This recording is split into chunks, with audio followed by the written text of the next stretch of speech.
అందరికీ నమస్కారం అండి. ఈరోజు కిరణ్ గాడు అనేవాడు ఒకడు ఇక్కడ నుంచొని ఈ ప్రోగ్రామ్ రన్ చేసుకుంటూ ఒక సినిమా తీసి ఇంతమందితో యాక్ట్ చేయించుకొని ఒక మంచి బజ్ తెచ్చుకొని ఒక సినిమా సూపర్ హిట్ అవబోతుందిరా అన్న సిచ్యువేషన్కి వచ్చాడు అంటే దీని ముందు ఒక 16 సంవత్సరాలు కష్టం ఉందండి. 16 సంవత్సరాలు అంటే నిన్న మొన్న వచ్చింది కాదు, 16 ఏళ్ళు. నేను కూడా యాక్చువల్గా స్టార్టింగ్ సినీ స్టార్లు మన ప్రభు గారితో జర్నీ చేసిన వ్యక్తిని నేను. ప్రభు గారు నన్ను తీసుకుని వెళ్ళి శ్రీహరి గారితో కథ చెప్పించి కొంచెం ఆ విధంగా నన్ను మూవ్ చేశారు ప్రభు గారే, జర్నలిస్ట్ ప్రభు గారు. ఆయన బ్లెస్సింగ్స్ తో అడుగుపెట్టి అక్కడి నుంచి చిరంజీవి గారి దగ్గర దాకా వెళ్ళగలిగి అక్కడి నుంచి వాళ్ళకి సినిమా డైరెక్షన్ చేసే స్థాయికి వచ్చానంటే దానికి కారణం ఎవరంటే ఫస్ట్ నాకు జన్మనిచ్చిన నా తల్లిదండ్రులండి. వాళ్ళు లేరండి, ప్రజెంట్ ఇద్దరు చనిపోయారు. ఒక 10 ఇయర్స్ నుంచి ఒక తండ్రి స్థానంలో ఉండి ఒక వ్యక్తిని నడిపిస్తున్నాడండి. ఒక 10 ఇయర్స్ నుంచి ఆ వ్యక్తిని ప్రత్యేకంగా నేను ఇక్కడ తెలుసుకోవాలి. Uncle come.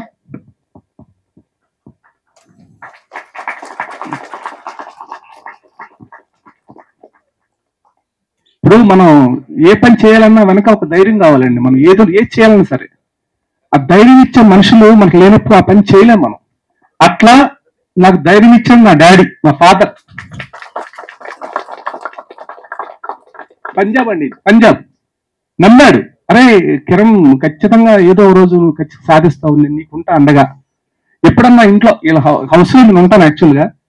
అలా నాకు ఒక అండగా ఉండి నాకు ఏ ప్రాబ్లం రాకుండా ప్రతి క్షణం నేను కనిపెట్టుకొని ఒక ఫాదర్ స్థానంలో ఉన్న నా తండ్రికి ఈ రోజు మీ పరంగా కృతజ్ఞత తెలుపుకుంటున్నాను. ఎందుకంటే మా అమ్మ నాన్న లేరు కాబట్టి నాకు. నెక్స్ట్ అండి, తర్వాత ఒక కథ రాసుకున్న తర్వాత మనకు కావాల్సిన ప్రొడ్యూసర్స్ వాళ్ళు దొరికారు. వాళ్ళు లేకపోతే నా సినిమా స్టార్ట్ కాదు. అట్లా నా ప్రొడ్యూసర్స్ నా మొదటి దేవుళ్ళు బసవరాజు శ్రీనివాస్ గారు, ఇస్మాయిల్ షేక్ గారు, బసవరాజు లహరీధర్ గారు. వీళ్ళు ముగ్గురు లేకపోతే నా సినిమా లేదు.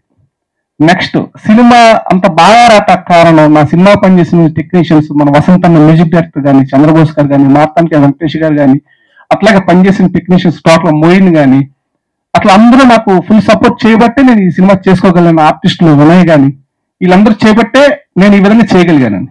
అట్లాగే యాక్చువల్గా నేను సినిమా కథ అనుకున్నప్పుడు ప్రతి డైరెక్టర్ కి అనిపించేది ఏంటంటే సినిమా స్టార్ట్ కాకముందు కొంతమంది పర్సన్స్ ఉంటారు, వాళ్ళతోనే డైరెక్టర్ డిస్కషన్ చేస్తూ ఉంటాడు. టీ స్టాల్ దగ్గర లేకపోతే బయటకు వెళ్ళినప్పుడు ఎక్కడ చోట వాళ్ళే ఉంటారు, వాళ్ళు ముగ్గురు నలుగురు ఫ్రెండ్స్ ఉంటారు అంతే. చాలా మంది ఆ స్టేజ్ దాటి సినిమాకి ఎక్కింద్ర ప్రాజెక్ట్ అనగానే వాళ్ళని లైట్ తీసుకుంటారు. కానీ నేను అలా అంటోని కాదండి. అట్లా నాకు ఇచ్చినటువంటి నా బెస్ట్ ఫ్రెండ్ నా కిషోర్. కిషోర్ come. అంటే స్టోరీ డిస్కషన్ వాళ్ళకి ఏం నేను ఇస్తానో రూపాయి ఏమో తెలియదు, నా వల్ల ఉపయోగం ఉంటుందో తెలియదు. ఒక ఫ్రెండ్షిప్, ఒక స్నేహంగా వచ్చి కాదు అలా చేద్దామండి ఇలా చేద్దామండి అని చెప్పి కూర్చొని డిస్కషన్ చేస్తాం కదండి. అలాంటి ఫ్రెండ్లో నా బెస్ట్ ఫ్రెండ్ నా కిషోర్. అలాగేనండి నెక్స్ట్ ప్రసాద్ కోవెల్కర్ అని నా బెస్ట్ ఫ్రెండ్ ఉన్నాడు. రోజు పొద్దున్నే టీ తాగడానికి 7 గంటలకి రహమత్ నగర్ సర్కిల్ దగ్గరికి వస్తే ఆడ వస్తాడు, ఇద్దరు టీ తాగుతాము, ఒక గంట సేపు ఇదే డిస్కషన్. ఈ డిస్కషన్ సినిమాదండి ఇదంతా, వేరేదైతే నేను చెప్పను మీకు. ఈ డ్రింకర్స్ అనే సినిమా దాని గురించి చెప్తాను అనమాట.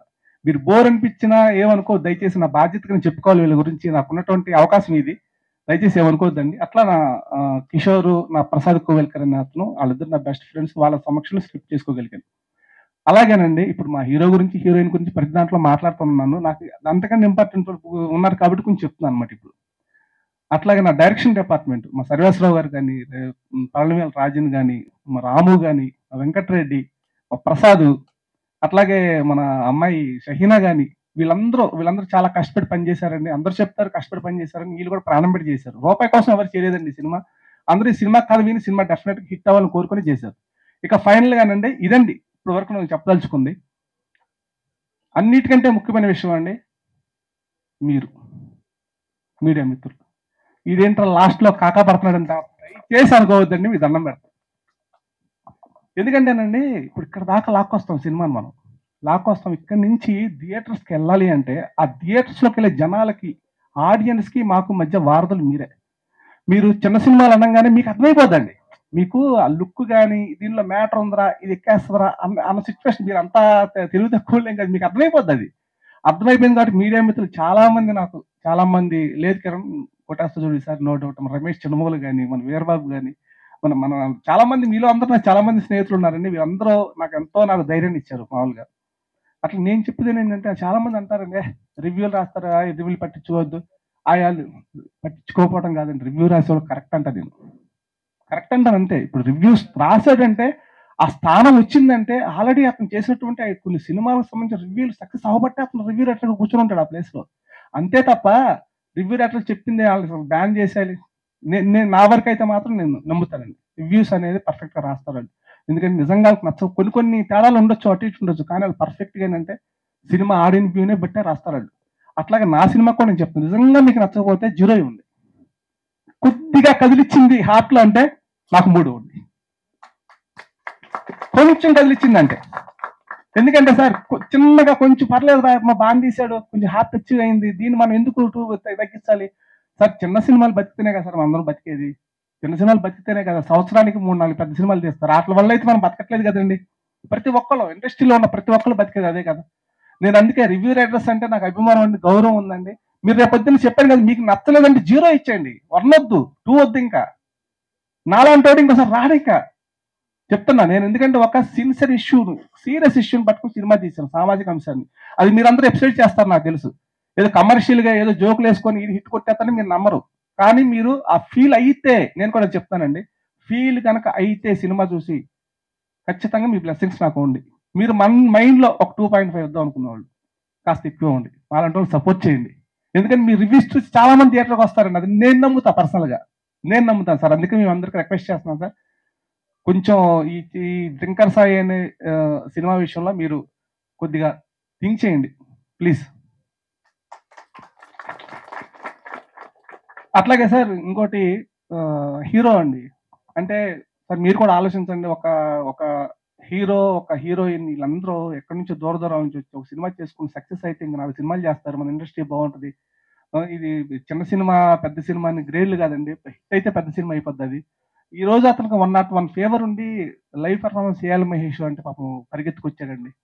అతను ఇంతకన్నా డెడికేషన్ ఎవరుకుంటారు? అతను యాటిట్యూడ్ గారు ఏమి, పర్ఫెక్ట్ పర్సన్, అతను హీరోగా నిలబడే మనిషి. అన్ని యాంగిల్స్ అని చూసుకొని అతనితో నేను యాక్ట్ చేయించుకున్నా, దానికి మీ మార్కులు 100% పడతాయి నాకు. అట్లాగే తెలుగు రాష్ట్రాలటువంటి అందరు ప్రేక్షకులకు నేను మనస్ఫూర్తిగా నేను ప్రాధేయపడుతున్నానండి, ఒక్కసారి సినిమా చూడండి, ఒక్కసారి చూడండి. నచ్చకపోతే మాత్రం అసలు మీకు మొహమాటం లేకుండా చిచ్చే దీనమ్మ సినిమా అని చెప్పి బయటకు వచ్చి ఒక 100 మందికి చెప్పండి. 100 మంది అందరు చెప్తారనుకోండి ఈ మాట, నేను మాత్రం కాన్ఫిడెంట్ చెప్తున్నా. బాగుంది అనుకోండి అండి, ఒక్కిద్దరు చెప్పండి చాలు, 100 మంది చెప్పక్కర్లేదు, బాగుందని ఇద్దరు చెప్పండి. థ్యాంక్ యూ అండి, thank you very much. Thank you Kiran గారు, thank you so much. For sure గా 20